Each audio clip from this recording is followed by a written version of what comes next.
साथियों नमस्कार, कैसे हैं आप सब। उम्मीद है बहुत बढ़िया हैं और आप सभी ने लिखित परीक्षा को पास कर लिया है या फिर आप सभी के नंबर रिटन एग्जाम में इतने बन रहे हैं कि आपको पूरी उम्मीद है कि भाई सीईई रिजल्ट तो मेरा पास हो ही जाएगा।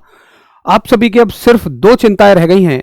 पहली चिंता है फिजिकल की, तो फिजिकल का शेड्यूल जल्द ही जारी कर दिया जाएगा और उसके साथ ही दूसरी चिंता है कि मुझे कौन कौन से कागज तैयार कर लेने चाहिए, क्योंकि फौज का ना हमेशा से एक उसूल रहा है कि भाई कागज तो पूरे पक्के देखे जाएंगे, कई कई बार चेक किए जाएंगे।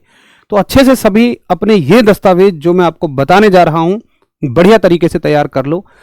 देखो शेर, ये जानकारी मैं आपको वो दे रहा हूं जो सेना भर्ती कार्यालय के सामने चस्पा की जाती है या आपको उस समय पे बताए जाते हैं जब आपका फिजिकल पास हो जाएगा, आपका फाइनल फिजिकल भी पास हो जाएगा और फिजिकल के बाद में आपको ज्वाइनिंग मतलब वहां पे फॉर्मेलिटीज के लिए बुलाया जाएगा। ये कहो मतलब एक तो हो गया सीईई एग्जाम का रिजल्ट, फिजिकल के समय के बाद कागज लगते हैं। फिजिकल के समय कोई डॉक्यूमेंट नहीं चाहिए, सिंपल डॉक्यूमेंट चाहिए। मुख्य डॉक्यूमेंट लगते हैं आपके फिजिकल के बाद में।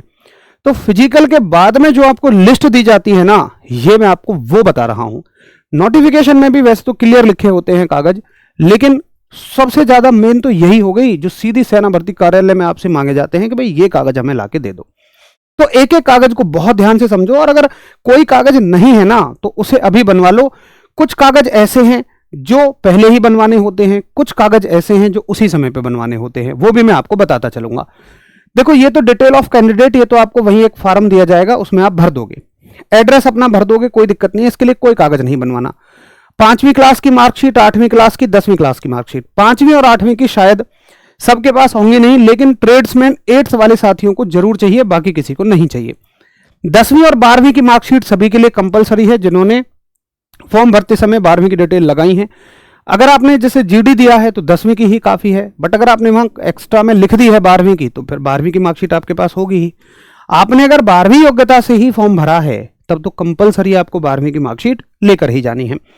उसके अलावा एनसीसी अगर आपने लगाया है, एबीसी सर्टिफिकेट या सी सर्टिफिकेट प्लस परेड का, वो आपको लेकर जाना है। मूल निवास प्रमाण पत्र, एक डाउट आता है कि मूल निवास प्रमाण पत्र कितने साल पुराना होना चाहिए। देखिए आज तक कहीं कोई इस तरह की गाइडलाइन नहीं है कि इतने साल पुराना मूल निवास चाहिए, इतना नहीं चाहिए। हालांकि मूल निवास तो एक ही काफी है, क्योंकि वो यही तो बताता है कि आप वहां के निवासी हैं। अब निवास चेंज थोड़ी ना हो जाएगा, जो जहां का है वहीं का है। अगर कोई चेंज कर रहा है बहुत अलग शर्तों में तो अलग बात है, लेकिन फिर भी मेरी सलाह ये रहेगी कि आप अपने इस तरह के कागजों को, जैसे जाति प्रमाण पत्र हो गया, मूल निवास हो गया, कोशिश करिए 3 साल के बाद में आप उन्हें दोबारा से बनवा लीजिए। अगर आराम से बन जा रहे हैं, कोई बहुत बड़ी प्रक्रिया नहीं है, थोड़ा बहुत खर्चा हो रहा है तो, क्योंकि वो थोड़े से नए डॉक्यूमेंट रहेंगे। बाकी आपका चलिए 3 साल पुराना भी जाएगा, कोई दिक्कत नहीं है मूल निवास में। जाति प्रमाण पत्र आप सभी को चाहिए होगा, ये सभी कैटेगरी को चाहिए, क्योंकि जाति के हिसाब से ही आपको रेजिमेंट मिलेगी। इसमें कोई ऐसा मत समझिए कि यहां पर कोई भेदभाव है, भाई रेजिमेंट ही उस हिसाब से बनी होती है, तो वहां पर आपको जाति प्रमाण पत्र चाहिए। स्कूल या कॉलेज का करेक्टर सर्टिफिकेट। अब देखिए चरित्र प्रमाण पत्र, आप ऐसा नहीं है कि बस आपने अभी पेपर दिया है, रिजल्ट भी नहीं आया तो ही बनवा के बैठ जाए ना। जब फिजिकल क्वालिफाई हो जाए, आपका फाइनल सिलेक्शन हो जाए, आपको जब सेना भर्ती कार्यालय में बुलाया जाए आपके एआरओ में, तब ही आप सभी को बनवाने हैं ये करेक्टर सर्टिफिकेट। 3 तरह के चरित्र प्रमाण पत्र बनेंगे आपके। एक तो स्कूल का, कौन से स्कूल का, जहां से आपने लास्ट पढ़ाई की है। अगर आपने बीए किया है तो बीए के लास्ट ईयर आपने उसी कॉलेज से किया होगा जिससे फर्स्ट ईयर किया होगा, तो बीए वाले कॉलेज से आपको बनवाना है। 12वीं के बाद कोई पढ़ाई ही नहीं की है, चाहे कितने साल का गैप हो गया हो, तो आपको 12वीं वाले स्कूल से ही बनवाना है जहां से लास्ट पढ़ाई की है। उसके बाद पुलिस करेक्टर सर्टिफिकेट, ये तब बनवाने हैं जब आपका फिजिकल क्वालिफाई हो जाता है। बाकी जाति प्रमाण पत्र, मूल निवास, ये तो आप अभी से बनवा के रख सकते हैं।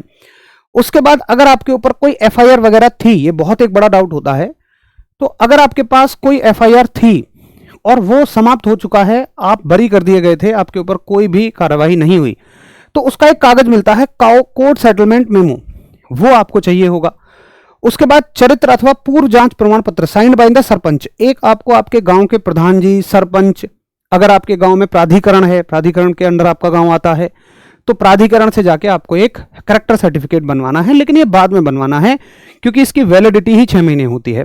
पता चला आज आपने बनवा लिया, ज्वाइनिंग 10 महीने बाद हो रही है, तो ये चलेगा नहीं। अगला करेक्टर प्री वेरिफिकेशन आपको चाहिए होगा। एफिडेविट ऑफ द फैमिली, ये तभी बता देंगे, हालांकि एक फॉर्मेट दिया होता है नोटिफिकेशन में, पूरा फैमिली का एक एफिडेविट लगता है। परिवार की फोटो वाला पेज जो दोनों साइड प्रिंट हो, ये आप चाहें तो बाद में भी बनवा लेना आराम से, जब सेना भर्ती कार्यालय पहुंच जाओगे तो वहां आपको बताया जाएगा, या उससे पहले भी बता दिया जाएगा कि इस तरह के डॉक्यूमेंट आपको लेकर आने हैं। इसके अलावा देखो और क्या क्या चाहिएगा आपको, अभी और लंबी लिस्ट है। अपना आधार कार्ड चाहिए, पैन कार्ड चाहिए, 17 तक हमारा हो गया, 18 से देखिए। अपना आधार कार्ड चाहिए, पैन कार्ड चाहिए। परिवार के बारे में ये आपको वहीं भरना है, परिवार के बारे में का एक आपको फार्म मिलेगा, उस फार्म में ही आपको लिखना पड़ेगा अपने बारे में, परिवार के बारे में, ये सारी चीजें आपको तभी करवानी है।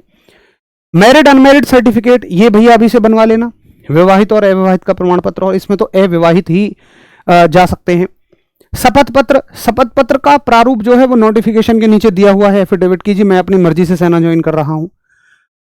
प्रमाण पत्र ये सब आपको वहीं मिल जाएंगे। गैस की पासबुक, गैस की जो आपके यहाँ गैस सिलेंडर आता होगा उसकी फोटोकॉपी करवा लेनी है, वो तो आसान है। राशन कार्ड हो गया, अगर रोजगार प्रमाण पत्र कोई है तो ठीक है, नहीं तो कोई बात नहीं। बिजली का बिल, जमीन के कागज, खसरा नकल वगैरह ये सब आपको चाहिए होंगे, अगर है तो, नहीं तो कोई बात नहीं। ड्राइविंग लाइसेंस अगर है तो, बैंक की पासबुक यदि है तो, नहीं है तो कोई बात नहीं। एक ना अपना अकाउंट खुलवा लेना और उसकी चेकबुक रख लेना, उसकी चेकबुक बाद में काम आएगी, अकाउंट अभी खुलवा के रख लेना, ज्यादा सही रहेगा। Nominees copy of Aadhaar card and pan card, आप किसको अपना नॉमिनी बनाना चाहते हैं, जैसे माताजी या पिताजी को, तो आधार कार्ड या पैन कार्ड उनका आपको चाहिए होगा। तो ये सारे डॉक्यूमेंट की लिस्ट है जो आपको चाहिए होंगे, जो सेना भर्ती कार्यालय पर बताई जाती है। अब देखो नोटिफिकेशन के हिसाब से भी वही है, कुछ थोड़ी थोड़ी सी चीजें बस ज्यादा हैं। जैसे एक तो एडमिट कार्ड आपको लेके जाना है, फोटोग्राफ, उसमें फोटोग्राफ नहीं थे, फोटोग्राफ आपको लेके जाने हैं। कितने फोटोग्राफ लेके जाने हैं आपको? 20 फोटोग्राफ लेके जाने हैं, पूरे के पूरे 20। आपके एजुकेशनल सर्टिफिकेट वो तो चलो उसी में आ गए, ये सारे के सारे हमने कवर कर लिए। सारे सर्टिफिकेट हो गए, अनमैरिड सर्टिफिकेट हो गए, रिलेशनशिप, एनसीसी, स्पोर्ट्स, कोई है तो अपना लेके जाइए। अब देखिए एक बड़ा जरूरी है, ये सारे कवर हो गए जो नोटिफिकेशन में दिए होते हैं, इसी में कवर हो गए। एक बड़ी जरूरी चीज है कि पिछली बार नोटिफिकेशन में आया था कि भाई आपका बर्थ सर्टिफिकेट होना चाहिए, जन्म प्रमाण पत्र होना चाहिए, और बड़ा हल्ला हुआ था उसके ऊपर।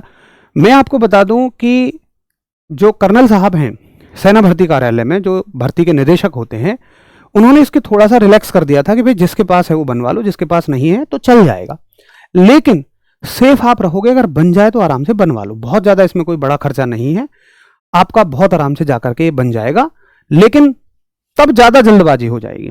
जितना ज्यादा अपने अच्छे डॉक्यूमेंट ले जाओगे उतने ज्यादा सेफ रहोगे, उतने ज्यादा संतुष्ट रहोगे, मतलब रिलैक्स फील करोगे, आराम फील करोगे। और अगर कागज कम नहीं है, उसके लिए ये लिखना पड़ रहा है, उसके लिए वो लिखना पड़ रहा है, तो उस समय पे एक टेंशन सी होती है। मतलब जब आप समझो ना कि ये डर चढ़ा रहता है, इतनी मेहनत करने के बाद में लिखित परीक्षा के लिए ग्राउंड पे फिजिकल पास कर लिया, और अगर कोई कागज की वजह से बाहर हो तो बड़ा दुख होता है। इसलिए ये जो कागज मैंने आपको बताए हैं, जो अभी बनवाने हैं उन्हें अभी बनवाइए, बाकी जो बाद में बनवाने हैं वो सभी आप बाद में बनवा लेना। तो ये हो गई आप सभी के लिए कागजों की जानकारी। बाकी कोई भी जानकारी आप भर्ती से जुड़ी हुई चाहते हैं, किसी और भर्ती से जुड़ी हुई चाहते हैं, तो आप मुझे कमेंट सेक्शन में जरूर बताएं, फिर मैं आप सभी के लिए जानकारी के लिए वीडियो लेकर आ जाऊंगा। नमस्कार, जय हिंद दोस्तों।